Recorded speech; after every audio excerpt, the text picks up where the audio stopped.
TN, I literally do not want to say that this is actually the judgment day that the white folks are actually going through. I don't want to say that because what they're actually going through right now is even worse than the judgment day. Recall that a white man, responsible white man, actually took to his platform that was meant to promote unity and peace, took to his platform, said that if he have an opportunity to like give a black man a job, for example, he has to first of all check that black man to be sure that that black man is 100% fit for that job, right? And if he meets a black man in anything or in anywhere, he have to ask himself some question like, why do I need to give this man this position? And this is a platform that was meant to promote peace, right? And you guys already know the person I'm talking about. If you don't know, then it's fine. Let me know. I'll tell you in the comment section. And after all that buhaha, till date, a lot of these white folks has literally never, they have never one day thought in their entire life that anything good should happen to a black person. And you know the annoying part of these people? They knew that this system was actually built on the black folks' sweat. Anyways, welcome to the channel. My name is Sonia. Subscribe, like, comment, and share. Credit belongs to original creators of every single clips and stitches we're having at today's episode. With that being said, let's dive right into this video. I'll be back with commentaries. We do not support violence. Let's just get right into this. The issue is white Americans have such a deep problem with us. But it's not because we're loud or proud or free, but it's because our very existence ruins their favorite story. We ruin their fairy tale because in their story, they're the heroes. They are the saviors. America is the greatest country in the world. Land of the free, home of the brave. They sold that story to the world for centuries. But then we come along and we say, no, America isn't that great. Not for us. We say, look at the blood, the stolen lives, the stolen land. And then suddenly, that perfect image that they've painted starts to crack. And they hate that. Because once the truth is out, once you expose the genocide, the slavery, the segregation, the systems built on our suffering, they can't play the hero anymore. They have to face the villain in the mirror, and they don't want that smoke. That's why they fight so hard to erase our history, to ban books, to censor curriculum, to pretend that racism is over. It's not about protecting kids. It's about protecting their image. Because if America ever told the truth about itself, then it would have to admit that its greatness was built on theft, terror, and oppression. So no, they don't hate us because we lie. They hate us because we tell the truth. And that truth destroys the delusion they've been living in since 1776. When I said white people want a destiny swap with black people, what I meant was there is this constant desire to co-opt everything that black people have in an attempt to regain the culture that they gave up in order to assimilate to what it means to be white in America. So you see how a lot of white people, when they first came to America, they came from all different parts of Europe, whether that was Italy or Ireland or just Britain, and they all had their own distinct cultures. But the thing about it is, when you get to America and you're actively trying to create a racial hierarchy that says you are better than one group of people because of the color of your skin, the whole point of it was conformity, to dumb it down as simple as possible for everyone to get into the program of and everyone to get on board with. And that doesn't give room for diversity of cultures. So whether you were Irish or whether you were Czechoslovakian, whatever it was, that whiteness, the idea of whiteness, would not allow for that culture to grow and to breed.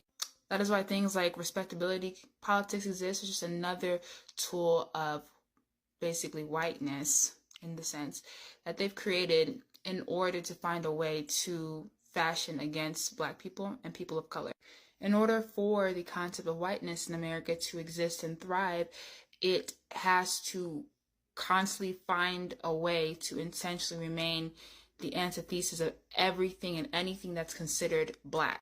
That is why a lot of white culture is simply the complete opposite of Blackness, out of like a way to distinguish themselves from being anything associated with people of color. So when Black people have their own unique way of styling themselves, wearing their hair, talking, it's looked down on as a knee-jerk reaction. And yes, there's envy involved, but really it literally is their culture to identify with being the exact opposite of Black people and their culture. So that's how they uphold their identity. That's all they know. That's literally their cultural collective identity. And so because they've been very insistent on holding on to that, they've allowed their own cultural distinctive practices to like die off. Their own, what would make them them, uniquely them, they've allowed that to die off in exchange to be like part of the, racial hierarchy system. So You ever notice how every time a new administration comes in talking about reform, it somehow ends with Black families losing support? Well, that's exactly what the National Black Child Development Institute warned about when they spoke up against Donald Trump's so-called One Big Beautiful Bill. See, the NBCDI has been fighting for over 50 years to make sure that Black children get a fair start, from early education to health care. And they saw that bill for what it was: a rollback of decades of civil rights progress dressed up in patriotic packaging. They called it deeply regressive, and they were right, because cutting Medicaid and child care programs doesn't make America beautiful. It makes it harder for working class families, especially Black mothers, to survive. Now, what's powerful is that the NBCDI is not partisan. They do not do politics. They do protection. They stood up to Trump's deregulation plan that would have gutted public service standards and widened racial gaps in early childhood care. That's courage, and that's leadership rooted in love for our children, not loyalty to any party. So when we talk about defending democracy, we can't just think about elections and courts. We gotta think about the classrooms, the clinics, the daycare centers, the places where our babies learn whether America actually loves them back. Because the truth is this: any law that starves our children of opportunity is an act of violence. And any organization that fights back, like the NBCDI, deserves our full support.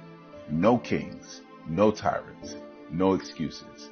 Just justice for our children. History is a part of the core curriculum, while Black history is an elective. This illustrates how much cultural education is valued when it comes to white folks versus Black folks. You can graduate with a 4.0 in this country valedictorian and not know nothing about Black history at all. However, you can't even be seen as a good student if you don't know what people of a European descent have accomplished in this country. There's no way you can graduate. Now, a lot of folks love to talk about how Black history is American history, and it sounds cool. You know what I'm saying? It sounds very believable as well. But when it comes to the curriculum and learning objectives, that does not reflect the way in which Black history is always already a part of American history. This is why we should demand an inclusive Black history education nationwide. I know I ain't the only one that feel this way. We got to move beyond heroes and holidays. I think we have to demand the end of the siloed Black history that reduces centuries of experience to a few painless figures, a little part of the chapter. Our children deserve to explore the systems of power and economics built by enslavement. The ideals born in the Harlem Renaissance and the everyday brilliance of Black people every day throughout history, especially the Black Wall Streets, the HBCUs that built communities in the face of violent exclusion, as well as the individuals and the entities that's still doing work today. Sign the petition today. Demand more inclusive People realize how exhausting it is to be Black everywhere. Not just in America, not just in the South. I'm talking globally here. Because wherever we go, there's a version of the same fight that's just waiting for us. And it's one thing to feel like a second-class citizen in your own country, but it's another thing entirely to realize the whole world sees you that way too. You ever hear people say, just leave, America's the problem? As if racism is something that you can outrun. As if anti-Blackness is some sort of American export. So let me tell you something. In Brazil, which is the blackest country outside of Africa, police kill black people like it's sport. But it's not just the cops, it's the beauty industry that sells skin bleach. It's the store owners that follow you. It's the neighbors that flinch when your child walks by. In the UK, you can speak perfect Queen's English, but still be denied housing, passed over for jobs, and told to go back to Africa like your birth certificate doesn't say Birmingham. In France, they don't need to say black to criminalize you. They just hide it behind secularism. They ban your head wrap, regulate your natural hair, silence your protest chants, and when you speak up, they act like you're the problem. And the people? They'll clutch their bags, they'll ignore you in interviews, and whisper the N-word when they don't think that you understand French. In China, black students were kicked out of housing during COVID, just for being African. But long before that, there were restaurant bans, fake job ads saying no blacks, and videos mocking our features going viral with millions of likes. In India, you'll be fetishized on one corner and insulted on the next. And if you're African, they'll stare, laugh, and sometimes they'll spit on you. In Ukraine, when the war broke out, white refugees got seats, and black refugees got barricades. In Libya, we're still being sold in 2025. And nobody's storming embassies for that. Let that sit, because being black is not the issue. The world's relationship with blackness is. And here's what bothers me the most.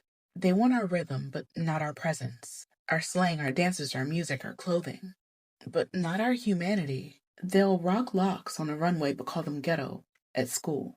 They'll say Wakanda forever and still scream monkey at the next black soccer player. They'll ask to touch your hair, or not even ask. They'll mock your nose, and then turn around and say that you're too sensitive. And don't even get me started on influencers. Black American culture gets ridiculed as loud or uneducated until someone else steals it for likes. We're told that we don't have culture by people that are dancing to our beats, speaking our slang, and wearing our clothes. We are everywhere, but still nowhere. Loved, but not protected. Seen, but never safe. So if you've been feeling it too, that quiet, aching exhaustion that comes from just trying to exist, you're not broken, you're not paranoid, you're black, in a world that's been trained to hate you. That hate lives in systems, but it also lives in people, in the stares, in the silence, in the smiles that tighten when you walk into the room. But here's what they can't erase. We are global, we are ancient, and we are surviving. From Accra to Atlanta, London to Kingston, we are still here. And the moment we stop letting borders divide us, that's the moment we become unstoppable. Particular kind of delusion that comes with privilege.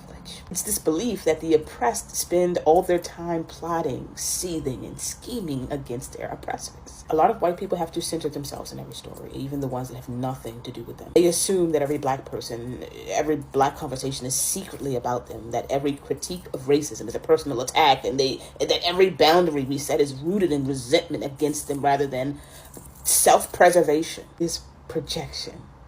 Because they can't stop thinking about race, our culture, our existence, long enough to realize that we have entire worlds, joys, and daily lives that exist beyond them.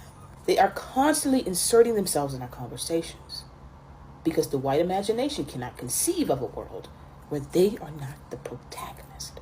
Every declaration of black autonomy feels like rebellion. Every act of joy feels like defiance to them. They genuinely interpret our existence as a response to them because that's how they relate to the world, through dominance and comparison. It's so glaring. Meanwhile, in real life, we're busy. We're paying bills. We're raising kids, doing hair, making art, writing stories, and occasionally having brunch with bottomless mimosas. We don't sit around thinking about white people. White defensiveness when it comes to black people and black spaces and black discourse, it isn't just arrogance. It's insecurity disguised as some sort of moral outrage. White people genuinely cannot fathom a world where they are not the main concern. Our lives are not mirrors for white reflection. I need y'all to understand that. So no, we don't think of you as much as you think of us. That's projection. We are way too busy thinking about ourselves. I have an article coming to my Substack soon. I see what the confusion is, because it seems like we need a quick masterclass. Baby, racism is not a political opinion. A political opinion is about taxes, healthcare, education, things we can debate without denying someone's humanity. Racism is when you say someone doesn't deserve dignity, opportunity, or safety because of their skin color. Baby, that's not politics. That's oppression. And here's the game people play, talking about, oh, I'm just a conservative or I'm just a liberal, to cover up their racism, bigotry, and homophobia. You get the drift. Baby, we can debate immigration politics all day long. But when you start calling immigrants invaders, that's not policy talk. That's propaganda. Or let me bring this home for y'all. Take Jackson, Mississippi, majority black city, where folks still can't get clean drinking water.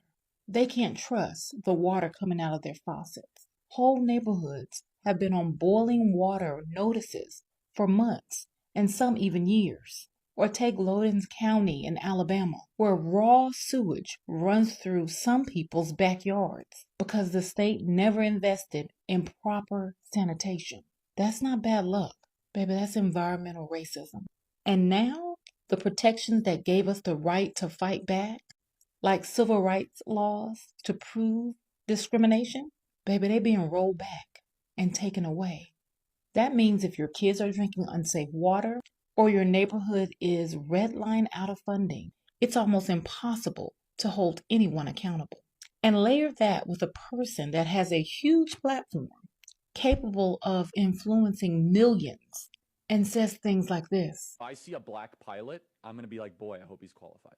When blacks in America did not have the same rights they had today, they were less murderous, there was less break-ins. Why is that? And the data shows they were actually better in the 1940s. It was bad, it was evil. A certain skin color now gets their own summertime celebration. Oh, wow, look how far blacks have come. It has now become a racial complaining day. Remember what BLM stands for: burn, loot, and murder. Yeah, DEI stands for one of the biggest. Didn't earn it. Black Americans are poorer today in 2024 than they were in the 1950s. The disappearance of the black father has been the #1 driver of black poverty in this country. We at least agree that black dads not being around is a bad thing. Anyone's father not being around is a bad thing. Baby, that signals something deeper. So no, racism is not an opinion. It's violence. We gotta stop letting people hide behind politics to excuse hate. Because when we keep calling it politics to be politically correct and not step on toes, baby, we let these needs to hear this, but I get the impression from the past several months on this app that many people feel that in the United States of America, brutal racism and racialized violence and also segregation was solely relegated to red southern states. In my past videos, because I am a Southerner, born and raised, and I still live in the South, I have had some commenters, and they were black, tell me, well, why do you still live in the South? Let me help you all understand something.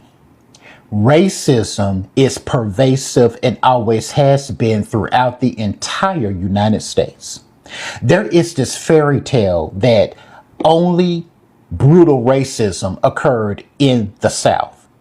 The South had the majority of the agricultural plantations, and there have been so many slave narratives centered on the South. But let me assure you that anywhere that white Americans are and live, you're going to have racism, especially anti-black racism.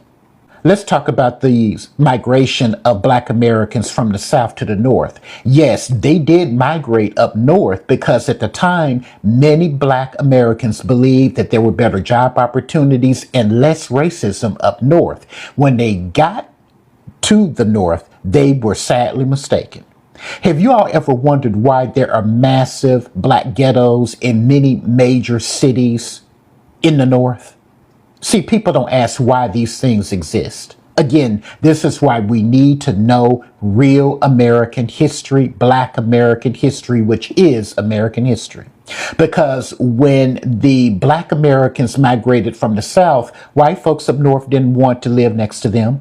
Racist slumlords took advantage of it and rented out tenement buildings and houses and other structures that many were not fit for human habitation to those Black migrants who didn't have any other choice. They had nowhere else to live. When they got to the factory jobs where they thought they would have more opportunity, the white employees didn't want those jobs. They didn't want to compete.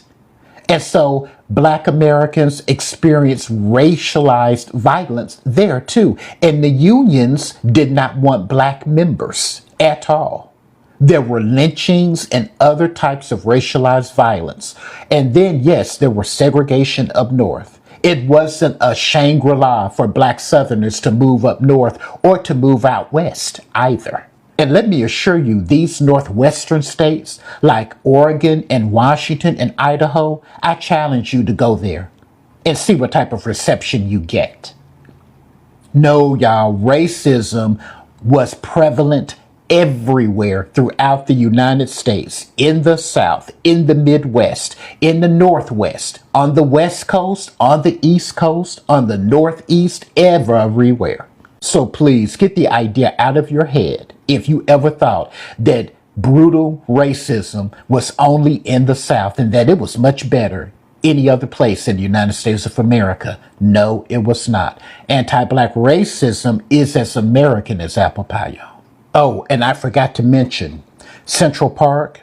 The site where Central Park now exists used to be a vibrant Black American community by the name of Seneca, Seneca Village. You all look that up and find out what happened to Seneca Village and what New York City did to get rid of that once vibrant Black American community to make room for. Welcome back, guys, and I hope you guys actually enjoyed all of that clip. And guys, the truth is, what white folks are actually facing now is more than Judgment Day. It's more than Judgment Day because on every different side they're actually trying to run to, it is backfiring on them one after the other. Because why?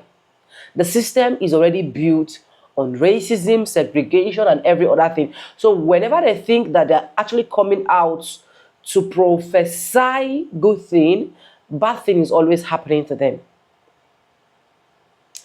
And until they realize that Black people need to be settled in full, not half. They need to be settled in full. That's one. Until they realize that Black people need to be appreciated in full. Until they realize that Black people need to be loved in full. Until they realize that racism has to be taken out in full. They will continue to still keep facing this judgmental punishment. Because yes, it is just like me taking something that never belongs to me and I expect that particular thing to be fruitful. How do I expect that particular thing to be fruitful? Then imagining a white person opening his mouth to say that if he needs to give a job to a Black person, he has to be sure that that Black person is qualified. He has to be sure that that person background, like it was just a whole lot that Black folks have to be dealing with. And normally the system was not meant that Black folks should be dealing with what they are not supposed to deal with. So now ask me, this particular country, how do you think that it can actually keep going forward? And that is the punishment that right now the orange man is facing as well. Because instead of coming to realize where they have actually come short of Black people's glory, as far as I'm concerned, settling what they are meant to settle in full, like I said, and making sure that everybody benefits from the system. It is always them, and them. It is always them, and them. There is nothing literally you have to say that will make them see you as someone that is fit to enjoy what they're enjoying. Tell me, why would this place still be the dream of a lot of people? Tell me, why would this kind of country grow? Tell me, why would the orange man not be facing one or two calamities, east, west, north, and south, that will actually make him not focus? Tell me, why won't God keep opening their buttocks? Honestly, sometimes when I look at Black Americans, I look at them and be like, how are these people coping? How are these people surviving? These people are really strong, because there are some things that we see on the internet that at the end of the day, you see someone like me, I would have collapsed before now. But anyways, let me know what you think. Credit belongs to original creators of every single clips we have in our today's episode. Subscribe, like, comment, and share. And this is just for educational purposes, not to come here bash anyone, right? But just let me know what you think in the comment section. I'll see you guys in my next one. Bye for now, guys.